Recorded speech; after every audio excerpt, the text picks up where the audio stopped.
Ladies and gentlemen, we are here with an episode beyond episode 56. It's episode 56.5. Ooh, pew, cue the music. I'm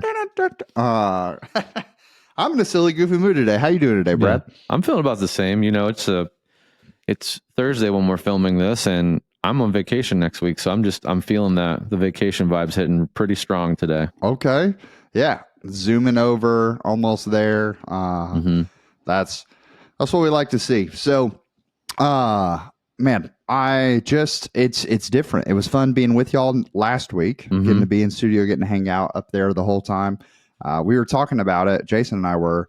You and I did not get to physically play together, although I was alongside you playing. Mm-hmm. Yeah, that was interesting. Yeah, we did the playthrough of the disc golf bag that we drafted.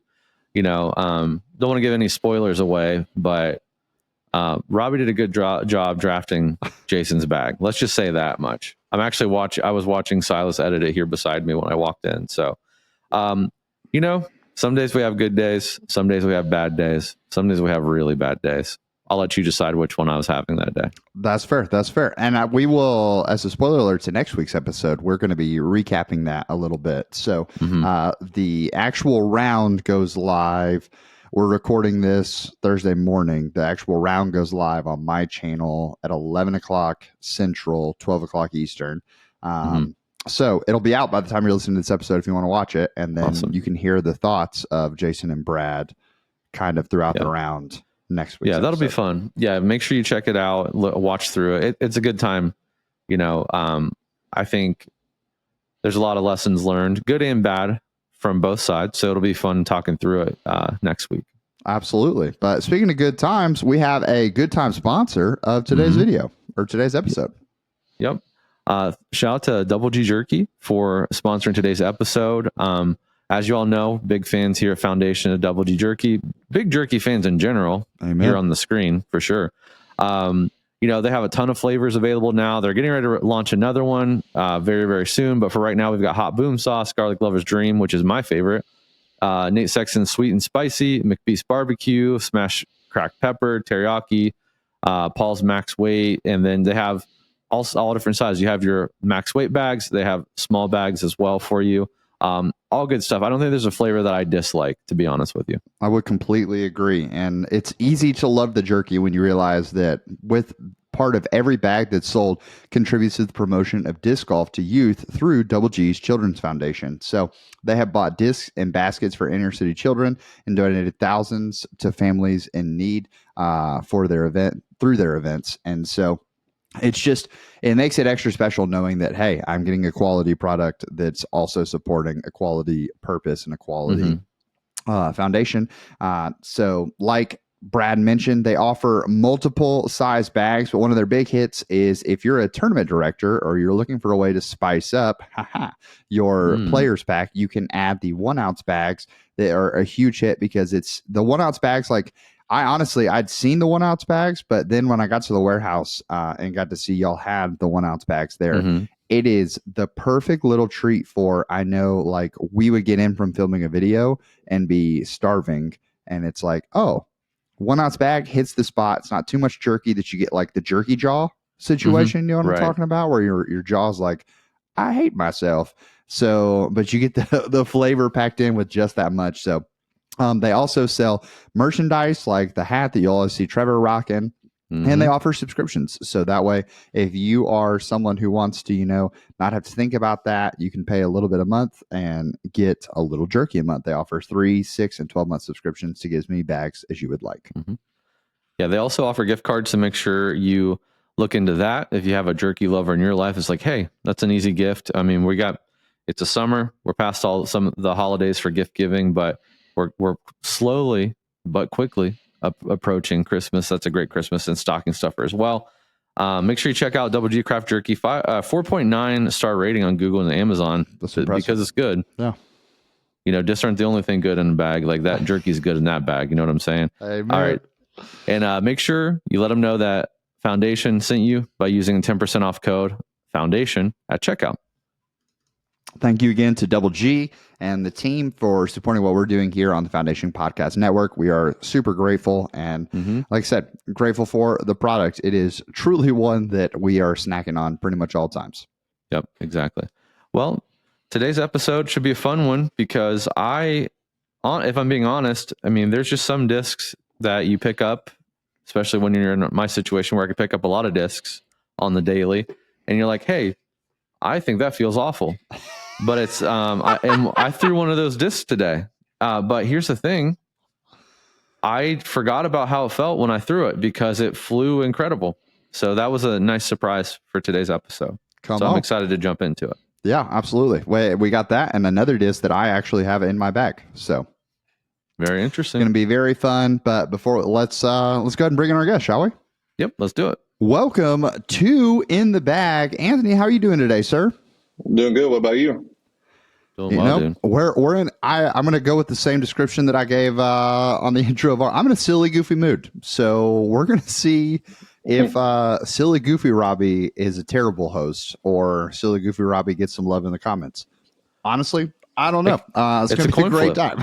Yeah. And we were talking to Anthony a little bit before. Number one, Anthony's on Team Foundation. So that's awesome. We're glad to have you on the episode. And then number two, this is not his home. If you're watching this video, he's in an Airbnb. Tell us where you're at, Anthony.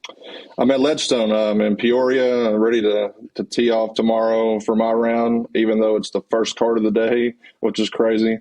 Wow. Yeah, go catch some of the coverage. I got to see Brody yesterday, talked to Brody for a little bit. So cool. Nice. It was a cool time. Yeah. Have you met Brody before? No, that was first time.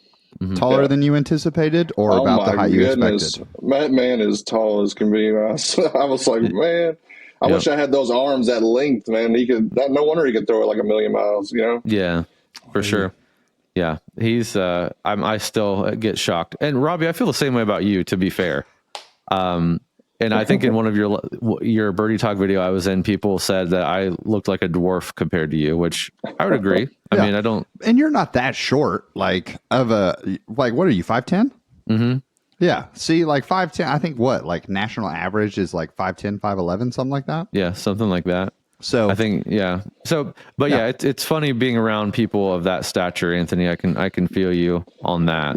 Yeah, they were teeing off Jakey Pro's the skins was going off or whatever, and Calvin Heimberg is huge too, man. Both of those guys that's wild. So Calvin, thankfully, enough people had told me, I knew I was going to be starstruck when I met Calvin. He's literally the only person that I was worried about being starstruck around, and thankfully enough people had warned me, hey, Calvin's sneaky tall. I was like, well, I'm sneaky tall, so he's not gonna be that much bigger than me. Nope, still looked up to him. It was something special. But speaking of special, Anthony, want our viewers not to get to know these pros. You know what? They've heard enough about the Vinnies and the dark horses of the world. Ooh, so fancy. No, we're here for you, my man. So we want to get to know you, get to know your game. How long have you been playing, Anthony? I say competitively for 4 years. Okay. Yeah, fantastic. Right before COVID. Yeah. Now this is not a standard question, but silly goofy Robbie's going off the script a little bit. You said you're playing in the AM side of Ledgestone, I'm guessing. Yes. Because you tee off tomorrow. What division are you playing in? MA2. Okay, fantastic. Yep. So that should hopefully give some people. And then what do you feel? Do you mind sharing your rating right now? Yeah, it's 873. I've had some waiting for some rounds to fall off there, but okay. Yeah.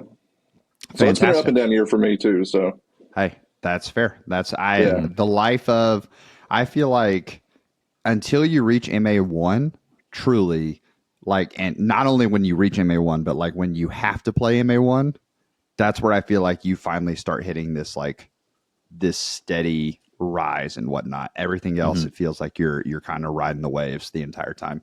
Yeah. So, okay, MA2, 873.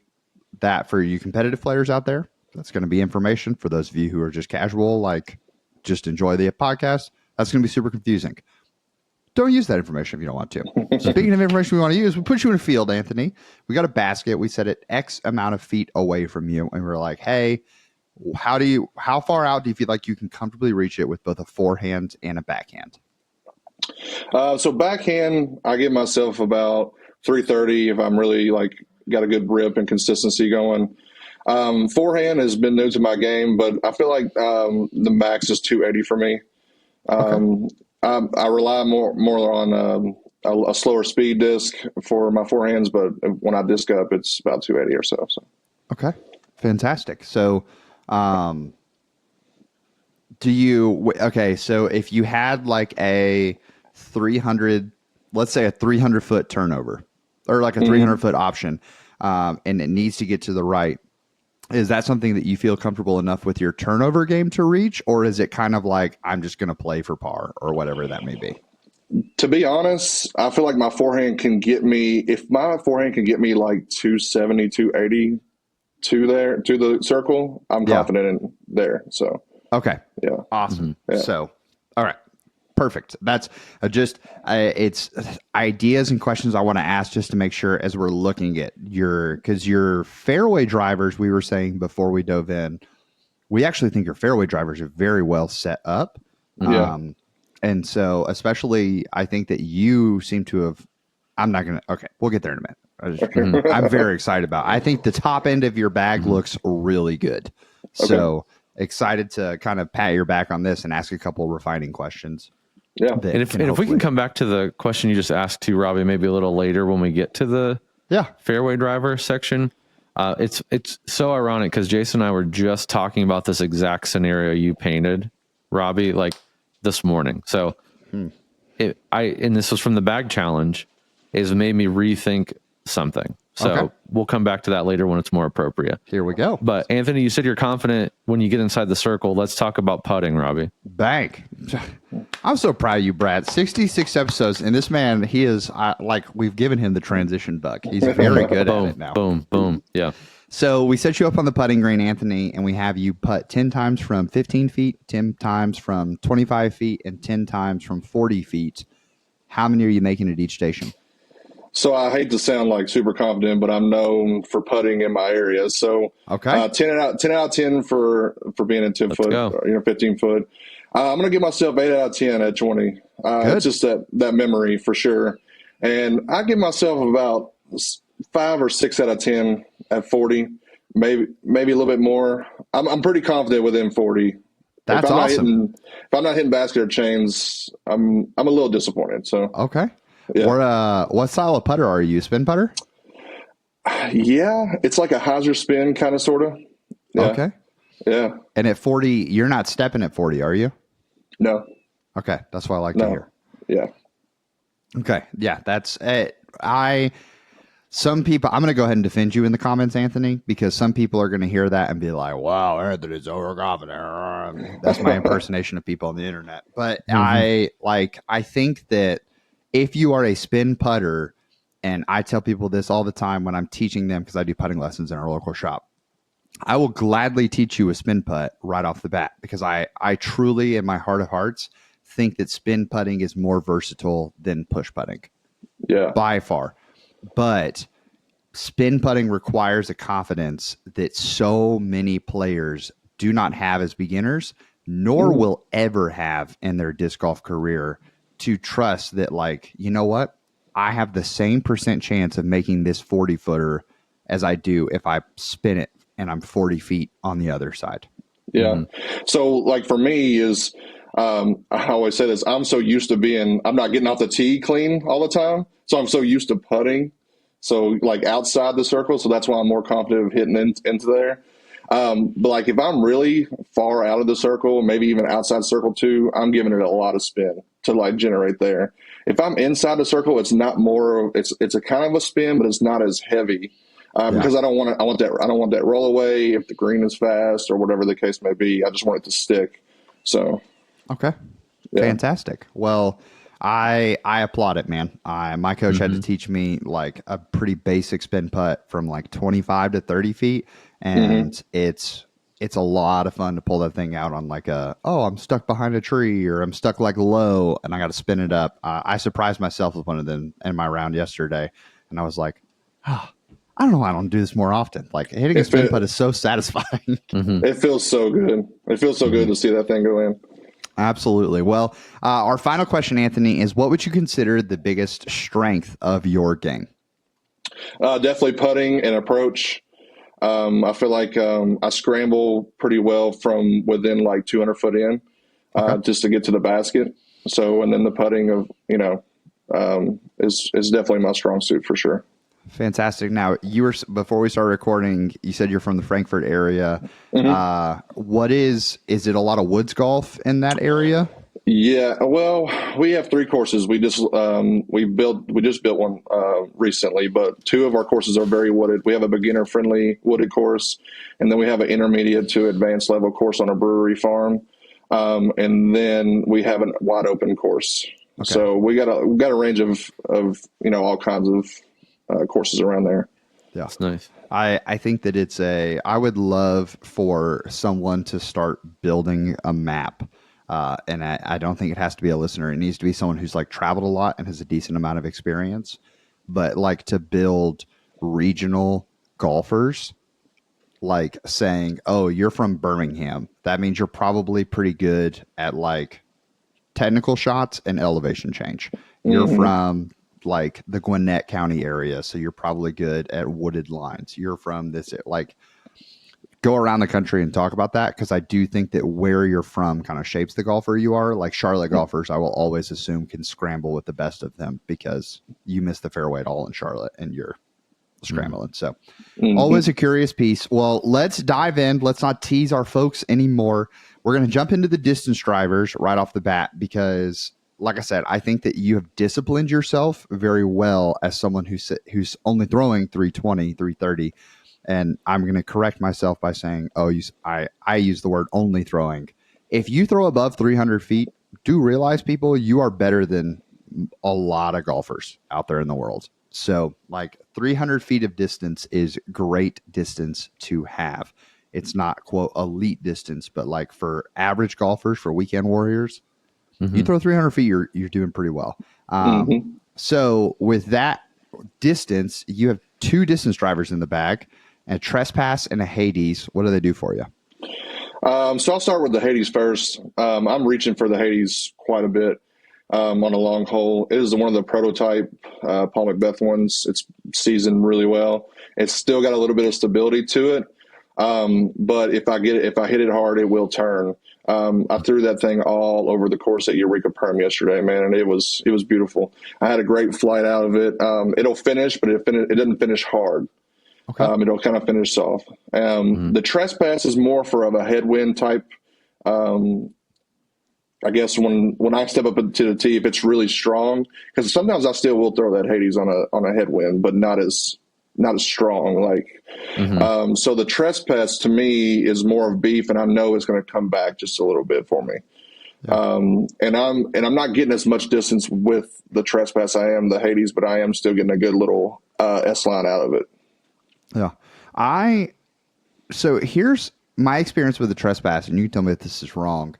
I think the trespass is one of those discs that Dynamic even tries to sell as like a beginner friendly distance driver, and that, oh man, this thing's going to turn so easily. I think they try to liken it to like the Shrike or Innova's like turn.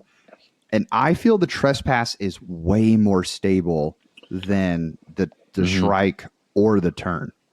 If I think of it, to me, I think like a Wraith, not as stable as a Wraith, but it's pretty darn close to it. Yeah. But the Lucid Plastic to me feels a little better on the backhand than a Wraith does. Yeah, no, that's fair. So I give that warning to people if you've jumped in and like tried to bag a trespass or something like that and felt like, wow. So I like hearing, okay, I'm using the trespass as my stable option in that. Like I said, I think the 1-2 punch of that is really good. I want to jump down to your fairways because your fairways are, like I said, I think they're very beautifully laid out. There's a part in the middle that might have could possibly have overlap, but it might solve itself. Let's talk about the birds first. Firebird and Thunderbird. What are those 2 doing? All right. So the Firebird is my forehand. It's a Sexton Firebird, so it's going to give me a little flex, not too much, but I know it's going to come back.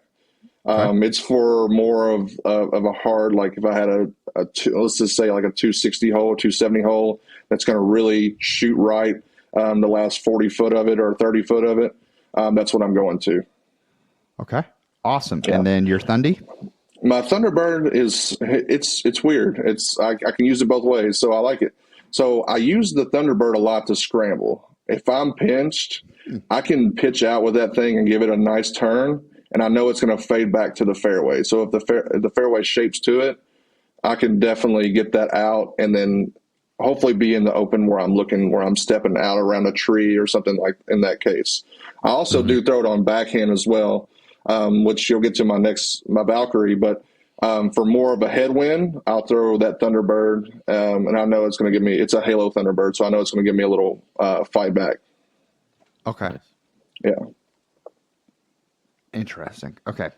Let's just keep moving then. Talk to me about the Valkyrie, and I want to throw the Maverick in there in the Valkyrie conversation because I think if I were to see overlap, that would be the closest part for me. Okay. I'm going to tell, I think the Valkyrie is one of the most underrated discs out there, man. I swear. I don't know what it is about it, but it is. It's a great disc. It was one of the first discs I picked up, and I literally threw it all over the place. I found one on a bench with no name on it and couldn't get it back to the owner because I didn't know who it was. Literally the next week I aced with it. So it was in the bag forever. So that I feel like I could get a straight flight out of, I have two of them in the bag. So I have one, they're both seasoned pretty well. So if just in case I lose one, I have the backup in the bag, just in case, but I wanted to kind of have two ready to go. So if I lose one, I'm not, I lost one recently and it really hurt. So I needed to have that backup to have, you know what I mean? But it's a straight flight with a little bit of finish.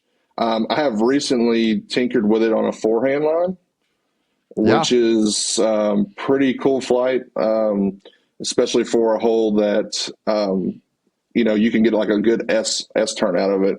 I have a habit of kind of rolling my wrists when I throw my forehands for sure. I'm not, that's why I have a lot of stability in there. But if I can get my wrist up and flip that thing out, I'm really going to get the flight that I want for a forehand. But backhand, mostly it's a 280 range for that. A hyzer, straight, whatever you think, I'm going to throw that Valkyrie for that hole. So, okay. And then the Maverick. The Maverick is more of a, I want to turn it over. I want to turn it quite a bit. So, there's a couple holes in mind that I think about when I'm trying to bend it around a tree and I know it's going to fight back. I don't throw it in a headwind. There's just no way you can throw that thing in a headwind. But if you throw it on some hyzer, it'll flip up the flat and then turn right and then give me a little finish. Not too hard, but right where I want it to be. Interesting. Okay. So none of your Valkyries, even seasoned enough, have the understability that you're looking for that force turnover? Yeah, not these ones yet. They're not beat in enough. I don't know what it is. I found this red. Well, I got one off the used bin from Foundation, the one I'm throwing now. But the other one, I don't know what it was about that run of Valkyries, but they were stable, very stable. And a couple of guys knew I threw it, so they passed it around and they gave it to me because they knew how stable it was. So, I don't know. I don't think I can get that thing to flip as much as I try to. Yeah. But I haven't had one seasoned enough yet to really turn for me. Yeah, is it on the wall? Yeah, it's on the wall. I had a Valkyrie when I was with Innova. I had a Valkyrie in my bag, and I found the cheat code was a Star Plastic in the 165 range. Okay. Was it beat in really fast, but also because I was the same way. I loved how easy it was to flip up, and it wasn't going to just naturally burn over, at least fresh. But I had a max weight one and a 165 one in my bag, and I just played a couple one disc rounds on a super tight wooded course with that Valkyrie and just beat it. And then it turned into that super easy option for me. So if you love the Valkyrie, that would be my, if the Maverick's doing what it's doing, I think there's nothing wrong with having it in there. But if you wanted to really lean into the Valkyrie world even more so, I think it's very possible to find a lighter weight Valkyrie and see what that does for you. Yeah, I have one that the first one I aced with. I've hung it on the wall since because I did lose it, but somebody returned it to me, and I was like, okay, I got to save you. It did have the turn that you're talking about. It was about 170. So these ones I'm throwing are about 173. So they're probably a little too much for the turn for me.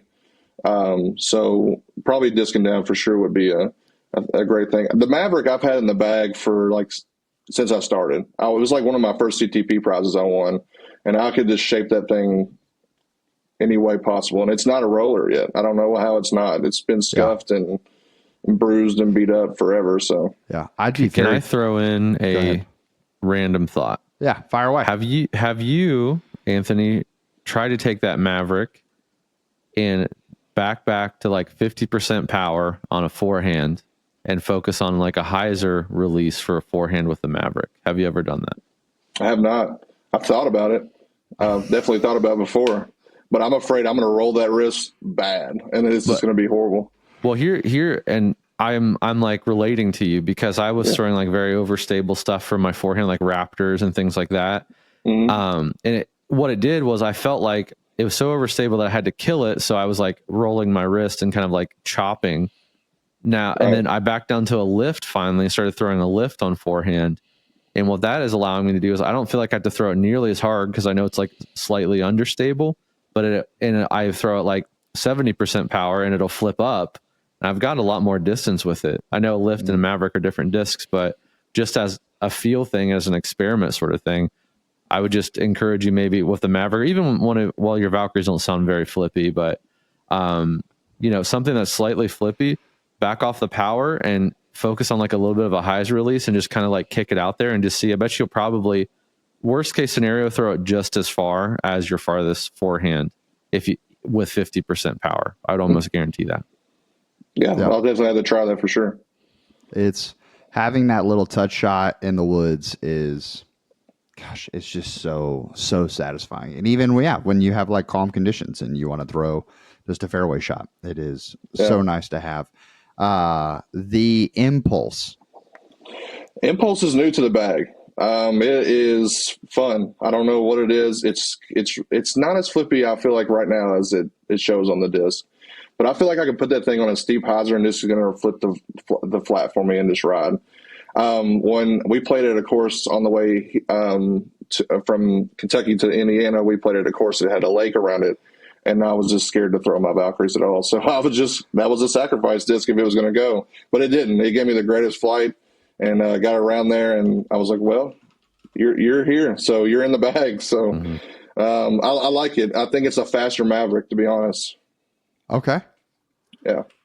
Yeah. I think all of MVP's drivers are so funny when it comes to like the super flippy ones, just because of that gyro effect. Like you have to hit it so right on those fairway drivers and the distance drivers to get them to actually fly as they're supposed to. Yeah. Yeah, those rims too they're smaller for me, and that I really enjoy throwing the gyro for sure.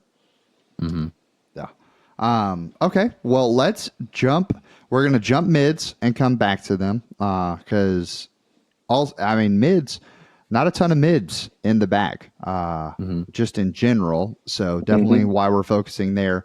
But one of our questions we ask for those of you listening, before we bring people on, is we ask people, what part of your bag are you most confident in and what part of your bag are you least confident in? Because especially there may be areas, let's say, that we look at and go, okay, that seems like an obvious hole, but you may have 4 Griffin discs sitting in that area, and so you actually feel really confident about it. Okay, well, we don't want to pull all those Griffin discs out, things like that. So when I asked you, Anthony, what the most confident part of your bag was, you said your putt and approach area. So let's kind of walk through your putters. I'm guessing putting with judges? Yes. Yep. Yeah. I've got 2 putting judges. I've rotated some out, but the main ones that I'm using, they're 2 twins, but they're one's 176 and one's 173. My daughters have wrote on them, so I know which one is which. So one says Emma, one says Lucy. So I'm sorry, Lucy, I'm sorry, Emma, but I'm putting with Lucy more because it's lighter. So it's 173. That's the confident one I'm going to. So that's how I can differentiate the two. And then I have a fluid judge in the bag that I'm throwing. Okay, so The bubblegum judge. yeah, Right. talk to me between the fluid judge and the envy. What's bringing you between those two discs, or like what uses? Yeah, so I feel like I can get that judge to turn and put it on any kind of line that I wanted to, and it's just going to stay straight. It's not going to budge off of its line. It's not going to finish hard. If it does finish, it's going to do what I want it to do, like what angle I release it on. The Envy is more of it's got finish to it. So if there was a small, say it's a 240 shot or 220 shot that it goes around and there's a tree and it finishes maybe 30, not too hard, but finishes, just a little bit. That's the disc I'm going for sure. And it's got a little stability to it too. So it's the Eclipse one, I believe. So it'll fight and finish for me. I'm looking to you, Brad, as the my envy guy. Sound about right? That's appropriate. That's exactly what I use mine for. So I would agree with you there. Before we go do you want to go to the glitch first, Robbie, or the zones? I have some questions on the zones. Yeah, let's go zones or let's go glitch because the glitch is definitely a category of its own. What do you use the glitch for? To be honest, it's funny that's in the bag. It's the foundation one. I got to rep the foundation regardless. Yeah. But I throw it to warm up with just to get that feel. So I'll throw in a feel with my buddy that's up here with me right now. We'll throw back and forth with that. If it's a really maybe like 150, 170 foot shot, it's downhill, just stand still and throw it like you're throwing to him in the field. You know what I mean? So let it glide. That's really what I'm looking to use it for there. Nothing, I'm not trying to, if you turn it, it's not coming back. There's just no way it's coming back. So that's really what kind of a trick shotty. I always say I'm just going to use my glitch to look pretty, but I'm not. I'm looking kind of dumb when I'm throwing it sometimes. So that's funny. That's fair. So I guess my question would be, before we dive into the zones, if it's okay, Brad, as someone throwing that a shot and you're a very confident putter. Is there ever a range where you're looking at okay, my putting percentage is so low from this distance that I have a better chance of just approaching with a glitch? Or in those moments, do you just kind of say, oh, I'm not going to make it anyways, and maybe approach with the zone? Yeah, I'm not approaching with the glitch at all. Okay. I've seen people putt with them, and I'm like, how in the world are you getting that kind of flight? Yeah. But wild to me, and a Sonic too. But I'm not approaching with it at all. So okay, awesome. Yeah, perfect. Well, let's dive into the zones then. Yeah. Okay, so it looks like you have what, 2 zones and a zone OS? Yes. Okay. So what plastics are your zones in, first of all? So the first zone is a Z zone. It's a little puddle top. It's OTB zone. That's the one I'm reaching for every single time. Approach, anything backhand, I'm running for that one. The other one I have is an ESP zone run of the foundation logos. That one's a little bit less stable. I was talking to my friend last night. I was like, I need to really rely on that disc a little bit more, and it'll finish for me, but it's not going to finish as hard as the Z zone is going to. Right. And then your Zone OS, is that more of like a specialty kind of disc? Like, hey, I'm in trouble. I really need to flex around this, or I really need this to come back left no matter what. Is that when you're reaching for that on an approach? Yes, absolutely. This one I'm throwing is I think it's ESP Flex, maybe that had the dark horse on it. Yeah. It's a little less, it's not as stable as a regular Z zone or ZOS. So I'm trying to get used to it a little bit, but it reminds me a lot of the Justice, which I used to throw the Justice quite a bit. Okay. So it's kind of replaced the Justice for me. And you're forehanding and backhanding all of these, or you're just forehand for the OS, the rest are forehand and backhand. Okay. Why don't you backhand the Zone OS? I can, but I don't feel like it has. Well, neither zones really have glide at all. But I feel like that one's going to be sharper and just dig quicker. The OS is going to. Okay, Yeah. that makes sense. And because I mean, I think people that have listened know that I'm a zone guy, obviously, but I don't like backhanding the zone. But there's something about the zone OS that I feel like I can backhand. I don't know if it just feels a little deeper or just maybe the way I can grip it differently than a traditional zone feels better. But the zone OS, I feel comfortable in forehand, backhand. I would argue that I feel more comfortable with it on backhand than I do forehand. And I almost slot it into my mid range for a super overstable mid range because I'm going to. If I'm going to throw that disc, I'm going to put a lot of heat on it. I'm just going to throw it hard and try to go whatever crazy line I think I can do with it. So I was just curious, do you find yourself reaching for the Zone OS in more of a mid-range sort of category, or just based on your chart, are you just kind of like uncomfortable in that mid-range kind of area? So I agree with you. Brad. I'm the same way. I'm reaching for it, but it's on a forehand line instead of backhand. I'm putting some heat on that thing, and I'm gonna have the angle really severe on it too, so I know it's gonna fight back and fade to whatever line I'm shaping it to. Okay. And another thing, have you ever forehanded your Eclipse Envy? I have not. That is a buttery touch shot that I really like. I think Robbie's seen me throw it, but mine's beat in, so it's not your off the shelf Eclipse Envy, but I can do a little flick from 120, 150 out, and it'll actually kind of pop up flat and go straight, but still have a finish at the end. So if I have I don't know, I like to give myself a margin of error. I don't ever like to try to aim very close to the basket. If I can kind of cheat left or right, I'm going to try to do that and fade something or something in. So that's the kind of shot I like to do with that. So and I also, again, with my zone, if I'm forehanding it, when I get in that 100 foot, 120 foot range with my zone, I don't love that shot. Now, get me out to 200. I feel like I can throw darts with a zone on forehand, but that 120 foot, I'll probably reach for my Envy to do a little touch flick with that. So just since you're an Envy guy, an Eclipse Envy guy, you might give that a try too. Yeah, totally agree with you there. I'm the same way. 120 and I did it yesterday with the zone, and it did not feel good at all. I don't know what it was about that distance, but yeah. Yeah, I don't feel like I can get I feel like I have to back so much off on the power that I'm not really getting that nice little spin out of my fingers that I like to, especially on a forehand.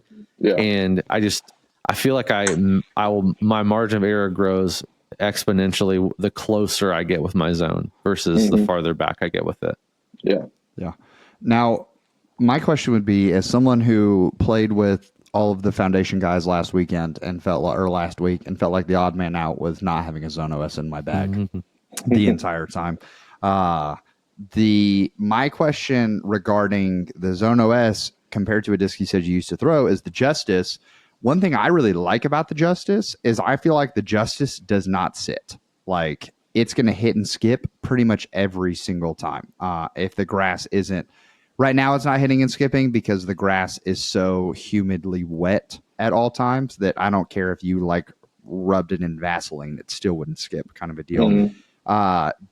So A, did you find Justice to be similar for you? And B, how does the Zone OS compare to that kind of action since you felt like the zone kind of replaces that slot or Zone OS? Yeah. So, and really I'm on the border with the Zone OS still with the Justice. I was throwing actually a soft Justice that was really warped and beat in pretty good. Okay. And it stuck. It would stick a lot of the times. But if you got into a surface that it would skip, it would still give you a little flare on it. I feel like the Zone OS is not giving me that kind of flare as much. I feel like the angle is a little bit more severe when it's coming into the basket. So it's digging into the ground a little bit more. Okay. Awesome. That's good to know because like I said, I came home and I literally, when I went and played around yesterday, I brought the Zone OS with me because I knew the course I was going to play. I had 2 Justice shots I threw, but then I thought to myself, nah, the Justice does just fine. I'm just going to keep throwing the Justice. So I'm very bad about exploring new discs. I will admit that amongst all of the Foundation family, I feel like I am the most hard set in my ways. My bag pretty much doesn't change ever. So I can totally relate on that. Well, let's talk mid ranges because that's the focus point. You've got 3 mids or 3.5 mids, we'll call it, in the bag right now because the Zone OS kind of jumping into that forehand mid overstable slot. You've got the Comet and 2 buzzes. So the People's Buzz and 2 buzzes. What are they? What are all 3 of those doing for you? All right, so the Comet first. I feel like I can manipulate the Comet pretty well. I can put it on any kind of angle, and I don't have to throw it as hard. It's going to glide. So it's just going to glide down. There's one hole particular I'm thinking about. It's a downhill hole in my local course. A lot of people are throwing like really overstable and swinging it wide. Me, I don't have to do that. I just have to throw it and then like at 50%, 60%, and it's just going to do its thing and glide down to the holes for me. So less power really to use for it. And then also I like to turn it over as well. Use it for shaping a shot in the woods for that. Also like to use it for like a patent pending kind of get out of jail. Yeah. So yeah, little flick of the wrist and you're up there looking at the basket. So nice. I'll go to the ESP Buzz that Foundation ran as well. Have that stamp as well. That one to me is a little bit more stable because it's newer. So if I want to see something that's going to fight a buzz, that's going to fight the wind just a little bit more for me, it would be that one. I'm not reaching for it as much, but if there's like a 250 hole that turns left or will fade left pretty hard, I'll pull it out and throw it because I know it's going to fade back for me. Okay. Then I have a Z Zone, which has been in the bag forever. I feel like. So much that somebody thought it was like the 20th year anniversary one. I was like, nope, it's just from Amazon. So like, it's beating pretty good. I can manipulate it, throw it flat. It's going to give me a little turn and it's going to just sit down once it does that. I can throw it on a hyzer and it's going to hyzer, wherever I want it to go. Or if I throw it straight, it's just going to go straight. Yeah. So would you say of your zones, that one especially would hold the most true to the flight numbers of that, like -1-1. So the buzz buzz, you mean? Yeah, for sure. Yeah, it's seasoned. Okay. And what do you find and this kind of gets us into our discussion, I guess, Robbie, but you said the Comet, you're pretty confident you can shape a shot with that one, probably beef up the power a little bit and it'll turn pretty easily for you. Oh yeah. And then, so you have this whole area on kind of the overstable mid-range side. So what do you find yourself doing now? Because you don't really have an overstable mid-range that you're backhanding per se. So are you just disking up to like, Thunderbird if you need that kind of shape, or are you going down to like a zone? I mean, what do you really find yourself doing?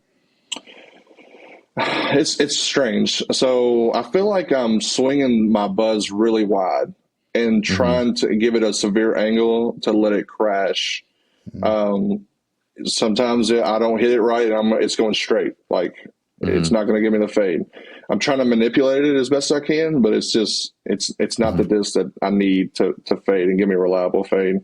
I will rely on my zone, but I feel like I need to throw my zone a lot more than what I do. But for backhand, to me, it's still just a little. It's not as much speed, and I'm not getting as much glide either for it. Yeah, so just for a little bit more distance for a mid slide, it's not feeling for me. Yeah. Okay. And I would argue for like your mental confidence to say, just looking at the description that you just used of like, I'll swing it wide and sometimes I don't hit it right and it just goes straight.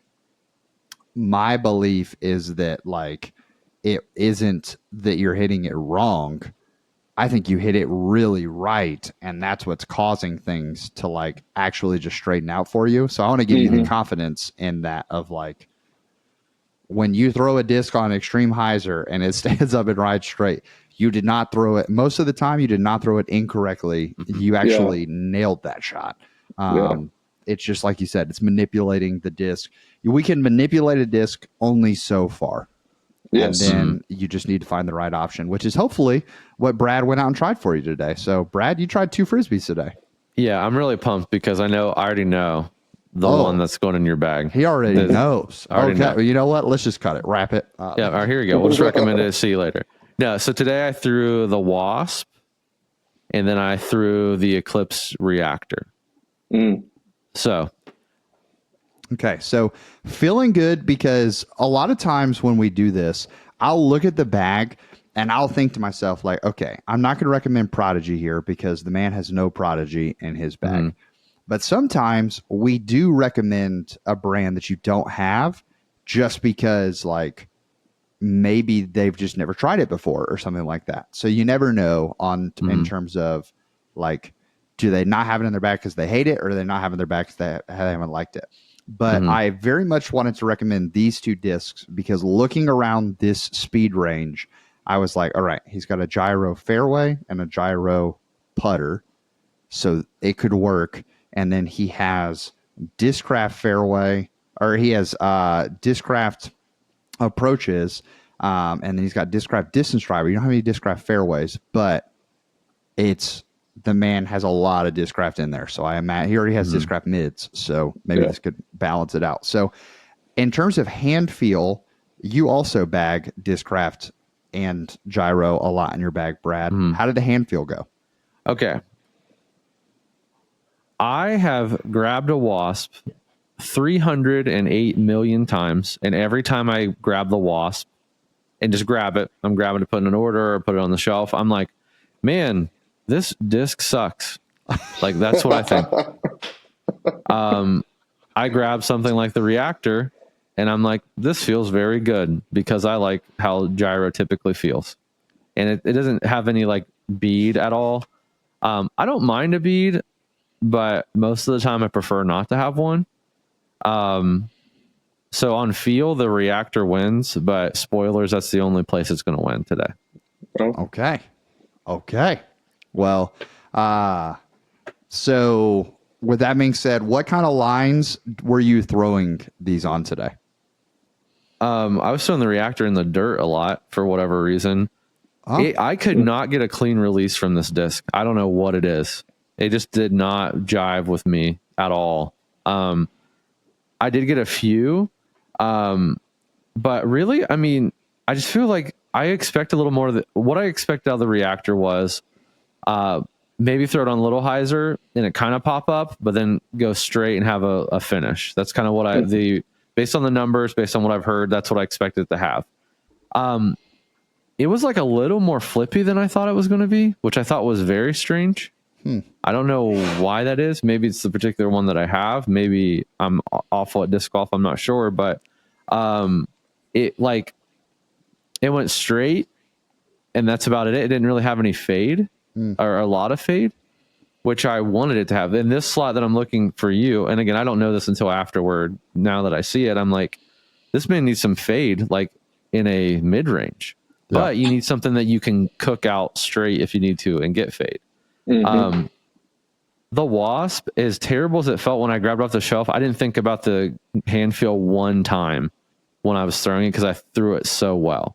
The flight kind of reminds me of the Nebula in a lot of ways, except this off the shelf. I mean, I was just like throwing this forever flat, and then I don't know. It's not like it went dead straight the whole time. Like, it kind of was wanting to go left the whole time, but it never started to. Just like a gradual fade, and then at the very end, when it was slowing down, it would have that nice fade at the end. Almost, it's funny that we talked about the Eclipse Envy, because I was thinking in the field, I'm like, this is kind of like what my Eclipse Envy flew like for me off the shelf before it was like really beat in. It's just like a mid-range version of that, which is really nice. I tried throwing flex lines with both of these, so like just trying to give a little ante and see what would happen. The Wasp didn't, like, by any means, no means did it turn over on me, but it would like turn.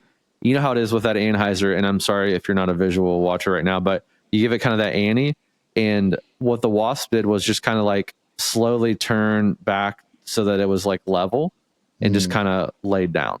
It almost came back to the center line that I gave it, but it didn't like come like way back across the center line. So it would allow me to turn it. So I was just thinking like, okay, if there's a tree like right by the basket, I need to get around it just because of my line, and then just kind of like straighten back out.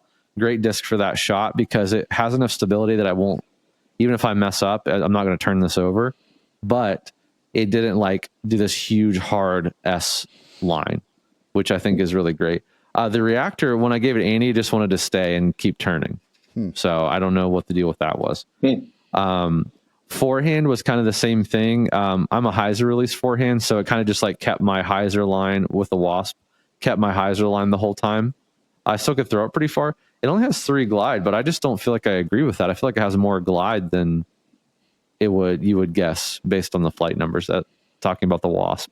Because even on forehand, I wasn't giving it full power by any means. I was giving it more like, I don't know, 70% power, and it would kind of just like, it wouldn't flip. So don't take me there, but it would just kind of carry that hyzer line, that big wide hyzer line that I would give it. So yeah, like when I was throwing it, I didn't think about the beat at all because I was just like, man, I really like this disc. And I would give it like full power shot. I mean, I could throw it probably like 280-ish on a full power line. Yeah. So again, the glide, I kind of expected just to kind of dump and not really have a lot of glide, but I don't know. Again, I think it's one of those, like, I was really getting it to the rotation it's intended to have. So I did get more distance out of it before it faded out at the end. And then the reactor, the reactor I threw on every single throw, I threw minimum 30 feet shorter than the Wasp at minimum. So if you can't tell which one I liked the Wasp today a lot. Okay. I'm really excited about it because I think that it is like perfectly what you need, like what you were disappointed in with the buzz throw that you're having. This is going to be like what you go to, because it's going to be like, just instead of swinging this out a lot wide and giving a huge hyzer, letting it crash in. Like I think this you can throw hard and flat and still have the fade that you need at the end. Personally, there you go. Have you tried a Wasp before, Anthony? You know, I did try it once, but I mean, I don't even remember what it flew like. And that my game's so different now.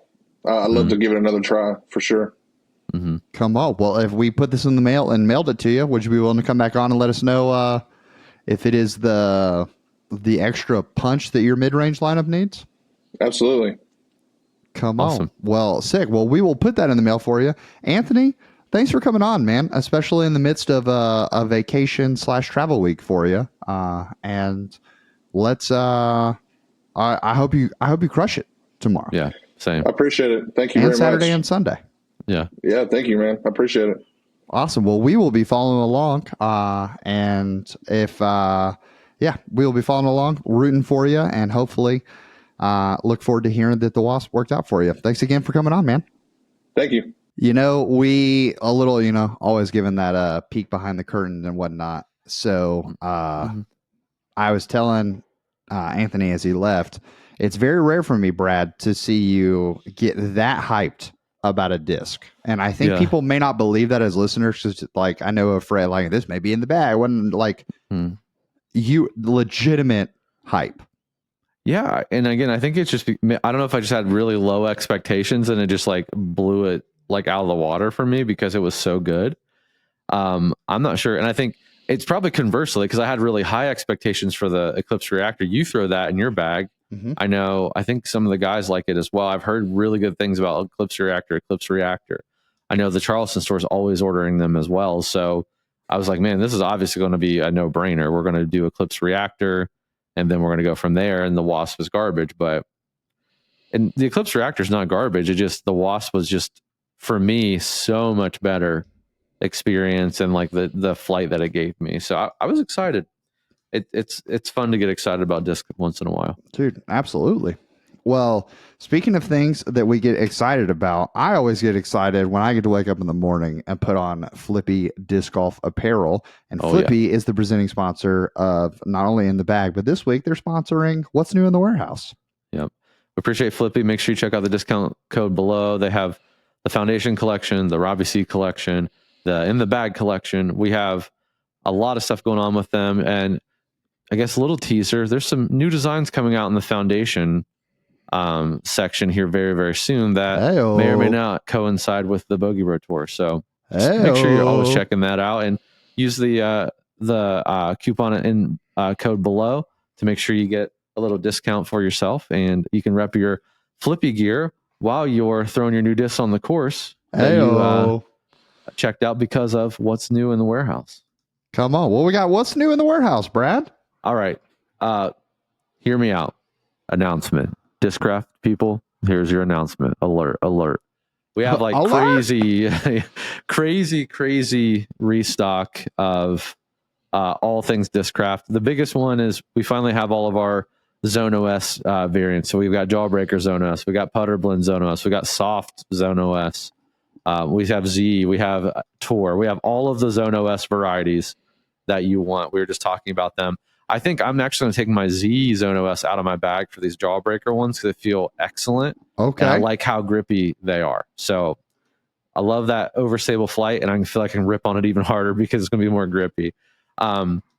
We have Luna's restocked in both Putter Blend and Big Z. We have Athena's. We have Get Freaky Zones. We have, again, the Tour Zone OS. We have Brody Swirl Roaches.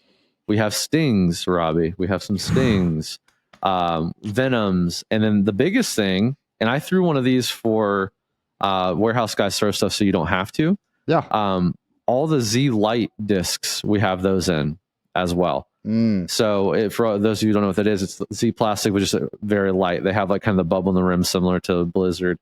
I threw 159 gram Thrasher that I threw so far that I could not even believe it. And I'm a Thrasher fan to begin with. It's just been out of the bag for a long time. Yeah. Even though it's a 12 speed, I think just the weight differentiation there, I was able to get the flip up to flat and just hyzer flip and just carry forever in this video. And it was just a one and done throw. That's the review. That's how it goes. So come on. I think that there's all kinds of, there's like Z Light Heats. I think that'd be a great one for if you have a new player in your life, or you have maybe your kids are getting into it. I know like my youngest Eli loves the Heat. He throws a 169 gram one, but maybe he's almost 10. But maybe you got a little one in your life that's like 8. They need a little help, but Heat's a great one for him. But why not throw a 158 gram Heat? Yeah, that'd be awesome.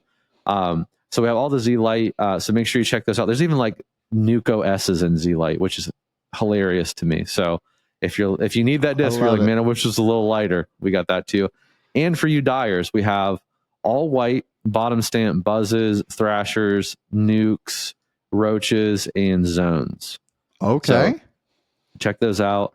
I would like to say check out the Discmania Vanguard. Those sold out like immediately. So sorry for those of you who are wanting those and you're now listening, they are sold out. We do have some mint going up. We have these very cool Mustangs that have a UV stamp on them. So you take a UV light and you can see like the horse skull. Yeah. And so we have some Mustangs and Longhorns coming out from mint. We have some other Discmania going up as well. Rainmakers, DD1s, PDs, stuff like that in the S line. So there's a lot of stuff going on. All the Discmania. Mm-hmm. All the Discmania, all the Discraft. For all of your disc needs at foundationdisc.com. Again, thank you all for that support, because without you purchasing some good discs to put in your bag, we would not be able to do this, and we really appreciate you. Absolutely. And so it is a blessing to be able to do it every week. It's a blessing to be able to come in and help you guys with your bag. And even if you're not necessarily coming on the podcast, you may be hearing something like this and hearing, oh man, the Wasp. You know, I also picked one up in a store and I thought, this does not feel good. But maybe you get one, go out and you throw it and you're like, wow, this is really good. And what do you do if it's good? You keep it in the bag. We'll see y'all next week.